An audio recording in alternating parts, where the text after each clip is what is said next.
Hello! J'ai commencé une série de vidéos concernant les maux de bébé. J'en ai déjà fait une sur les rhumes, les bronchiolites, les éruptions cutanées chez bébé. Aujourd'hui, on va aborder le sujet des maux de ventre, des pleurs de bébé, qui m'a vraiment beaucoup été demandé. Vu la quantité de choses à dire sur le sujet, je vais diviser ça en deux vidéos. La première partie, donc la vidéo du jour, on va parler du RGO, donc du reflux gastro-œsophagien. On va aussi rapidement parler d'autres causes comme l'intolérance aux protéines de lait de vache, la sténose du pylore, qui peuvent entraîner des troubles digestifs chez bébé. Et donc dans une deuxième partie, dans une vidéo qui sortira très bientôt, on va parler des coliques du nourrisson et d'une manière générale des pleurs chez le nouveau-né avant 3 mois. Si ça vous intéresse et pour éviter de la louper, n'hésitez pas à vous abonner. Donc les maux de ventre chez bébé. Au début, ça peut être très perturbant, mais je tiens tout de suite à rassurer les futurs et les jeunes parents.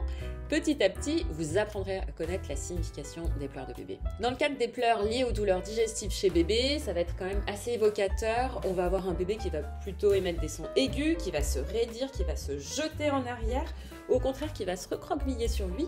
Il va avoir tendance à devenir rouge, le front notamment, etc. Et donc je vous le dis à chaque vidéo, mais ça va être encore plus valable pour celle-ci, la première chose à faire est de consulter votre médecin. Il va éliminer les autres diagnostics, c'est primordial. Après, ce qui ressort de loin le plus fréquent, c'est quand même les coliques du nourrisson, qu'on abordera donc dans la prochaine vidéo. Le deuxième, qui est plus rare, mais qu'on voit quand même de temps en temps, c'est le RGO, le reflux gastro-œsophagien dont on va parler. Il y en a bien sûr d'autres, d'où l'importance que votre bébé soit bien examiné par son médecin. En ce qui concerne le RGO, la première chose à dire, très importante, c'est qu'il va falloir faire une différence entre régurgitation simple ou RGO simple et le RGO pathologique, c'est-à-dire le RGO maladie qui va entraîner des complications. Alors déjà, qu'est-ce que c'est que le reflux gastro-œsophagien? C'est une remontée involontaire du contenu gastrique dans l'ésophage. Autre différence à connaître, parfois en consultation, on rencontre certains parents qui nous disent « bébé vomit », alors qu'il s'agit de régurgitation. Et donc non, ce ne sont pas des vomissements. Dans le cas du RGO, la remontée est passive, ça se fait tout seul, sans aucun effort. Alors que dans le cas du vomissement, on constate une contraction ici importante du diaphragme et des muscles abdominaux. Donc c'est une différence très importante à connaître parce que chez un tout petit bébé comme ça, des vomissements en jet, le liquide qui va aller loin après une tétée ou un biberon, ça peut être évocateur d'autres maladies en fait. Par exemple de sténose du pylore.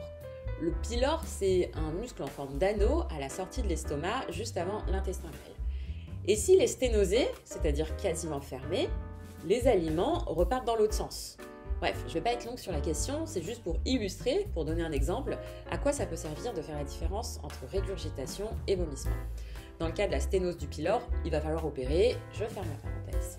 On vient à nos moutons, quels sont les signes qui vont distinguer un RGO simple, des simples régurgitations, d'un RGO maladie, d'une pathologie. Déjà, c'est pas parce que les régurgitations sont importantes que c'est un problème.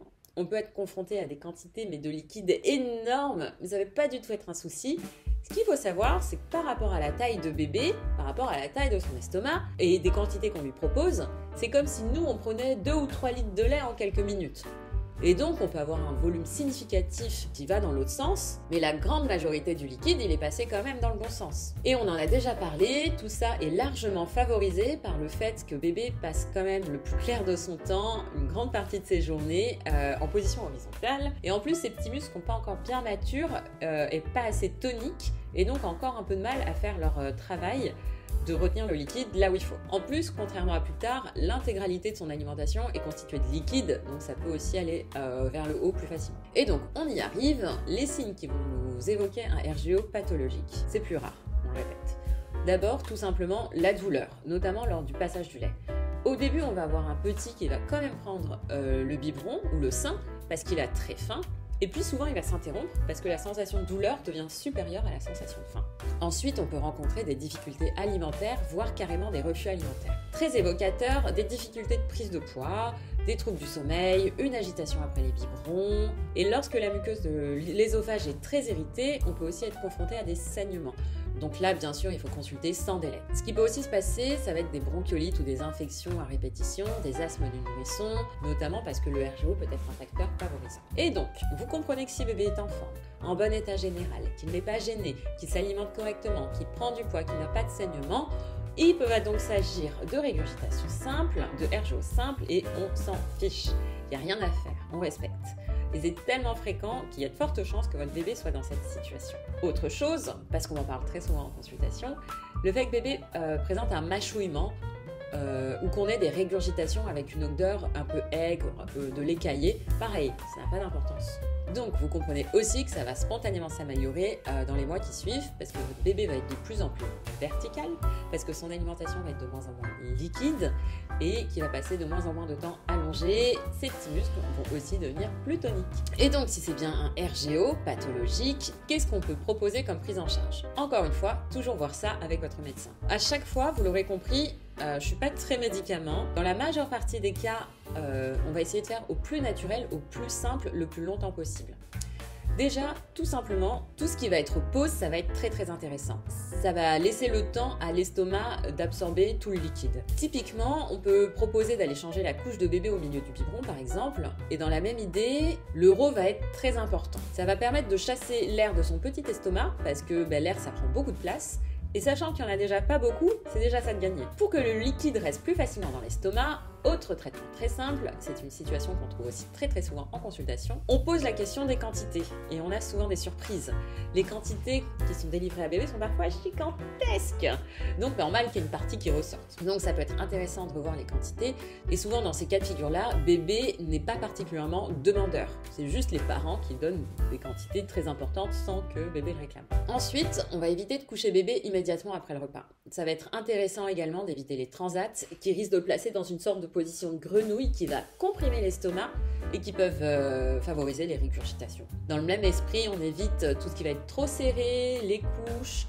L'estomac est vraiment littéralement juste en dessous et si on serre trop, bah hop, on compresse l'estomac, ça ressort. Pareil, on évite les vêtements trop serrés, typiquement avec un élastique à la taille. J'en ai déjà parlé dans plusieurs vidéos, notamment celles qui concernent les vêtements à prévoir. Les enfants passaient vraiment le plus clair de leur journée à cet âge-là en pyjama. Autre chose qui reste tout à fait simple, ça va être de revoir la vitesse des tétines. Avec un biberon au débit trop rapide, ça peut peut-être être ça le problème. Pour ce sujet-là, certains industriels ont également proposé des tétines spéciales anti-reflux qui permettraient plus facilement de chasser l'air. Ensuite, ça va être intéressant de voir avec le médecin, encore une fois, s'il y a une pathologie associée qui favorise le reflux, typiquement les APLV, IPLV, allergie ou intolérance aux protéines de lait de vache. Ça peut être un facteur favorisant.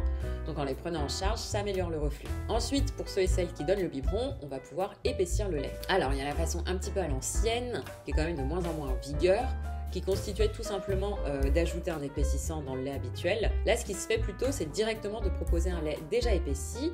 Pareil, j'avais fait une vidéo dédiée. Grosso modo, il va y avoir différentes intensités d'épaississement. D'abord, celle avec un suffixe geste, par exemple Galia geste, Lady geste, Gigo geste, je crois. Après, on va avoir les... Donc ça, c'est des petits épaississements. Après, on va avoir les laits AR, avec un épaississant et les laits AR+, avec 2 épaississants. Dans les autres possibilités de prise en charge d'un RGO pathologique, on va arriver aux prises en charge médicamenteuses, vous l'aurez compris, qu'il convient d'éviter au maximum. Ça va être important d'avoir essayé tout ce dont on vient déjà de parler. Et pareil, dans l'ordre d'intensité, entre guillemets médicamenteuse, on va avoir des choses plutôt simples comme les pansements gastriques qui vont simplement tapisser la muqueuse de l'estomac et soulager. Et enfin, on va avoir les médicaments de la classe des IPP, tout en sachant que c'est pas anodin, il peut y avoir des effets indésirables. Donc bien peser le pour et le contre, bien sûr avec le médecin. Là, ça va être quand même important d'être sûr du diagnostic, notamment d'avoir consulté un spécialiste à ce sujet-là, typiquement un gastropédiatre. Et dans l'idéal, que le diagnostic ait été confirmé par des examens complémentaires. On va avoir la pH-métrie, bref, je ne vais pas rentrer dans les détails, mais l'idée, c'est si on prend le risque d'administrer ce genre de médicaments, il faut vraiment qu'on soit sûr du diagnostic. Parce que c'est vraiment très très très fréquent que le diagnostic soit posé alors que bébé pleure, alors qu'il s'agit de coliques, tout simplement. Voilà, donc le message, c'est que la majorité des bébés qui pleurent et qui régurgitent n'ont pas de RGO pathologique. En tout cas, on n'oublie pas que ça peut être des situations très très très très dures. Faites-vous entourer de professionnels qualifiés et comme on dit souvent, courage, tout passe. Ça va être la transition parfaite pour la prochaine vidéo, les pleurs et les coliques du nourrisson. Si ça vous intéresse, n'hésitez pas encore une fois à vous abonner, à partager la vidéo aux parents que vous connaissez qui vont être concernés par le problème. Je vous remercie d'avoir regardé la vidéo et je vous dis à très bientôt. Bye!